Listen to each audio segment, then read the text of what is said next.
नमस्कार। आज हेउची मार्च 19 तारीख गुरुवार। चलंतु आज दिनर गुरुत्वपूर्ण खबर उपरे नजर पकेइबा। प्रथम खबर एसीबी अग्निकांड घटना रे मुख्यमंत्री कार्यानुष्ठान 4 अधिकारी सस्पेंड। गोटे पटे कटक एसीबी मेडिकल कॉलेज और हॉस्पिटल रे गत 16 तारीख दिन होइथिबा भयावह अग्निकांड जोगु अनेक जीवन नष्ट हेबा परिप्रेक्षी रे मुख्यमंत्री मोहन चरण माझी दृढ़ कार्यानुष्ठान ग्रहण करिसंती। कार्य रे अवहेला जोगु मुख्यमंत्री निर्देश रे 4 जण अधिकारी को सस्पेंड करा जायछि बोली खबर मिलिछि। परवर्ती खबर आसंता 21 तारीख जाए कुआपथर वर्षा संभावना। आज 6टी जिला को झड़ वर्षा अलर्ट। गोटे पटे काल बैशाखी प्रभाव में राज्यर बहु स्थान में पाग मेघुआ रहुछि एवं किछि स्थान में कां भां वर्षा भी हेउछि। आज दक्षिण ओडिशार किछि स्थान में घड़घड़ी सह कुआपथर वर्षा होइपारे। मालकानगिरी, कोरापुट, रायगड़ा, नवरंगपुर, कलाहांडी और कंधमाल रे तेणु सतर्क रहिबाकू एवं निरापद स्थान को जिबाकू परामर्श देइछि पाणीपाग विभाग। आसंता काली मध्य मयूरभंज, केन्दुझर, सुंदरगढ़, झारसुगुड़ा, बरगढ़ और संबलपुर पई ऑरेंज वार्निंग जारी करा जायछि। एही सबु स्थान रे कुआपथर वर्षा सहित 50 रु 60 किलोमीटर बेगरे पवन बहिपारे। उत्तर ओडिशा और आभ्यंतरीण ओडिशार किछि स्थान रे 40 रु 50 किलोमीटर बेगरे पवन और घड़घड़ी सह वर्षा होइपारे बोली पाणीपाग विभाग पूर्वानुमान करिछि बोली खबर मिलिछि। परवर्ती खबर युद्धग्रस्त ईरान को भारतर साहाय्य पठाइला औषध और चिकित्सा उपकरण। गोटे पटे पश्चिम एशिया रे बढ़ुथिबा विवाद और युद्धर गंभीर स्थिति भितरे भारत पुणी थरे निजर मानवीय संवेदनतार परिचय दैछंती। भारत सरकार युद्ध रे घेरी रहिथिबा ईरान रो साहाय्य पई आगो को हाथ बढ़ाई चिकित्सा सहायता तेहरान पठाइछि। भारत पक्षरु पठा जाइथिबा एही जीवन रक्षक औषध और चिकित्सा उपकरण को औपचारिक भाबरे ईरान रेड क्रिसेंट सोसाइटी को दिया जिवो। भारत रे अवस्थित ईरान राष्ट्रदूत पतहिली एही संकट समय रे मिलिथिबा सहायता पई भारत सरकार को धन्यवाद जणाइछंती बोली खबर मिलिछि। परवर्ती खबर भुवनेश्वर रे निर्माणाधीन विधायक आवासिक कॉम्प्लेक्स कार्य जून 30 तारीख सुधा शेष हेबो। कार्य को त्वरित गति रे आगे नेबा पई वरिष्ठ अधिकारी एवं ठेका संस्था को पूर्त मंत्री पृथ्वीराज हरिचंदन निर्देश देइछंती। विधायक आवासिक कॉम्प्लेक्स निर्माण कार्य अग्रगति नै पूर्त मंत्री पृथ्वीराज हरिचंदन समीक्षा करिसंती। एथि सह निर्माणाधीन अंचल बुली देखिसंती। 6टी टावर विशिष्ट एही आवासिक कॉम्प्लेक्स रे मोट 300टी फ्लैट रहिछि। सेथि मध्यरु 105टी टाइप 7 फ्लैट रहिथिबा बेले 195टी टाइप 6 फ्लैट रहिछि। कॉम्प्लेक्स रे 130 जन विधायक एवं 170 जन वरिष्ठ अधिकारी रहिबा भली व्यवस्था रहिबो। एथि सहित परिसर रे स्वेरेज ट्रीटमेंट प्लांट एवं भूतल जल संरक्षण लागि स्वतंत्र व्यवस्था रहिबा सह परिसर को सबुज वलय रे परिणत करिबा पई बड़ बड़ उपादेय गछ लगा जिवो बोली खबर मिलिछि। परवर्ती खबर मुंद्रा पोर्टाल रे पहुंचिला जग लाड़की। युद्ध क्षेत्र रु 80,000 टन तेल धरी सुरक्षित फेरिला भारतीय टैंकर। गोटिए पटे ईरान इजराइल मध्य रे जारी रहिथिबा मिसाइल माड़ और उत्तेजना भितरु 80,800 टन अशोधित तैल धरी सुरक्षित भाबे भारत रे पहुंचिछि तैलबाही जहाज जग लाड़की। बुधवार सकाळे एही भारतीय जहाजटी गुजरातर मुंद्रा बंदर रे पहुंचिछि। ईरान युद्ध परिस्थिति पर भारत को सफलतार सह फेरिबारे यह तृतीय बड़ जहाज बोली खबर मिलिछि। परवर्ती खबर श्रीमंदिर प्रशासनर 39 कोटी 22 लाख टंका को 1 वर्ष पई स्थायी जमा। पंजाब नेशनल बैंक रे करागला जमा। कॉर्पस फंड रो 36 कोटी एवं श्रीमंदिर परिक्रमा प्रकल्पर 3 कोटी 22 लाख समुदाय 39 कोटी पंजाब नेशनल बैंक को 1 वर्ष पई जमा दिया जाइथिबा सूचना मिलिछि। अर्थ सब कमिटी रो टेंडर बिडिंग रे 7.40 सुधार रे पंजाब नेशनल बैंक रे 2026-27 वर्ष पई एही टंका जमा करा जाइछि बोली खबर मिलिछि। परवर्ती खबर 25% बढ़िबो इलास्टिक मूल्य। चिंतारे अंडरगारमेंट शिल्प। गोटे पटे युद्ध जोगु इलास्टिक मूल्य रे 25% वृद्धि हेबाकू जाउछि। कंचामाल उपरे प्रभाव पड़िबा फल रे एभली स्थिति उपजिछि। फल रे एथि जोगु देशर प्रमुख गारमेंट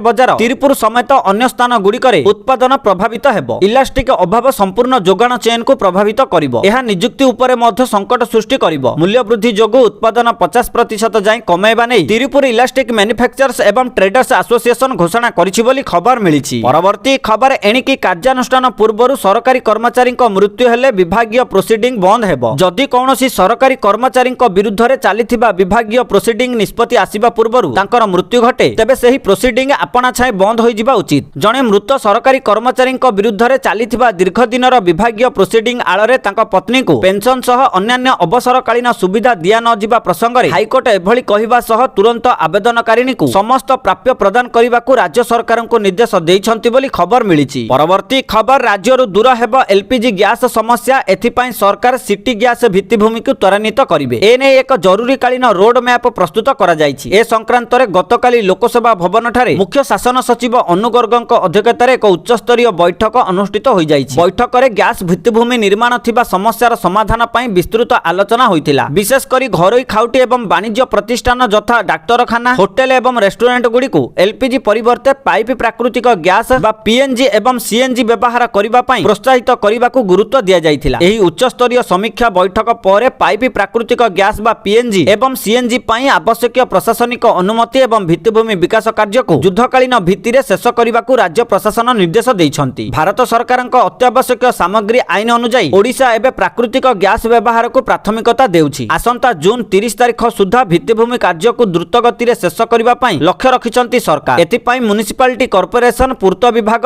ଏବଂ ଜଳସମ୍ପଦ ବିଭାଗ ନିକଟରେ ପାଇପଲାଇନ ବିଛାଇବା ପାଇଁ ଥିବା ସମସ୍ତ ଆବେଦନକୁ 24 ଘଣ୍ଟା ମଧ୍ୟରେ କ୍ଲିୟରାନ୍ସ ଦିଆଯିବ ବୋଲି ଖବର ମିଳିଛି। ପରବର୍ତ୍ତୀ ଖବର ଏଣିକି ନିଜ ପସନ୍ଦର ସିଟ୍ରେ ବିମାନ ଯାତ୍ରା ପାଇଁ ଦେବାକୁ ପଡ଼ିବନି ଅତିରିକ୍ତ ଟଙ୍କା, ବଡ଼ ନିଷ୍ପତ୍ତି ନେଲେ ସରକାର। ଗୋଟିଏ ପଟେ ମଧ୍ୟପ୍ରାଚ୍ୟ ଯୁଦ୍ଧ ଭିତରେ ବିମାନ ଯାତ୍ରୀଙ୍କ ପାଇଁ ଖୁସି ଖବର ଆସିଛି। ସରକାର ବିମାନ ଯାତ୍ରୀଙ୍କୁ ଗୁରୁତ୍ୱପୂର୍ଣ୍ଣ ଆଶ୍ୱସ୍ତି ପ୍ରଦାନ କରିଛନ୍ତି। ଏଣିକି ବିମାନର 60% ସିଟ୍ ସମ୍ପୂର୍ଣ୍ଣ ମାଗଣା ହେବ, ଅର୍ଥାତ୍ ସିଟ୍ ଚୟନ ପାଇଁ କୌଣସି ଅତିରିକ୍ତ ଶୁଳ୍କ ଦେବାକୁ ପଡ଼ିବ ନାହିଁ। ଏହା ବ୍ୟତୀତ ଏକାଠି ଟିକେଟ ବୁକ୍ କରିଥିବା ପରିବାର ଗୁଡ଼ିକ ବିମାନରେ ପରସ୍ପର ପାଖରେ ବସିପାରିବେ। ବିମାନ ବିଳମ୍ବ କିମ୍ବା ବାତିଲ ହେଲେ ମଧ୍ୟ ବିମାନ କମ୍ପାନୀ ଗୁଡ଼ିକୁ ମନ ଇଚ୍ଛା କାର୍ଯ୍ୟ କରିବାକୁ ଅନୁମତି ଦିଆଯିବ ନାହିଁ। ସରକାର ବଡ଼ ପରିବର୍ତ୍ତନ କରି ଏହି ନିୟମ ଲାଗୁ କରିଛନ୍ତି ବୋଲି ଖବର ମିଳିଛି। ପରବର୍ତ୍ତୀ ଖବର, ନନ୍ଦନକାନନ ପ୍ରାଣୀ ଉଦ୍ୟାନ ପକ୍ଷରୁ ପୁଣି ଏକ ଜନ୍ତୁ ଅଦଳ ବଦଳ ପ୍ରକ୍ରିୟା ଆରମ୍ଭ ହୋଇଛି। କେନ୍ଦ୍ରୀୟ ଚିଡ଼ିଆଖାନା ଅନୁମତି କ୍ରମେ ଆଜି ନନ୍ଦନକାନନର ଏକ ଟିମ୍ ଜନ୍ତୁ ଆଣିବା ପାଇଁ ଗୁଜରାଟ ଜୁନାଗଡ଼ର ସକରବାଗ ଚିଡ଼ିଆଖାନାକୁ ଯାଉଛନ୍ତି। ଏହି ଅଦଳ ବଦଳ ପ୍ରକ୍ରିୟାରେ ନନ୍ଦନକାନନ 3ଟି ପ୍ରଜାତିର 7ଟି ଜୀବଜନ୍ତୁ ଦେଉଥିବା ବେଳେ ସକରବାଗ ଚିଡ଼ିଆଖାନାରୁ 3ଟି ପ୍ରଜାତିର 18ଟି ଜୀବଜନ୍ତୁ ଆଣିବ।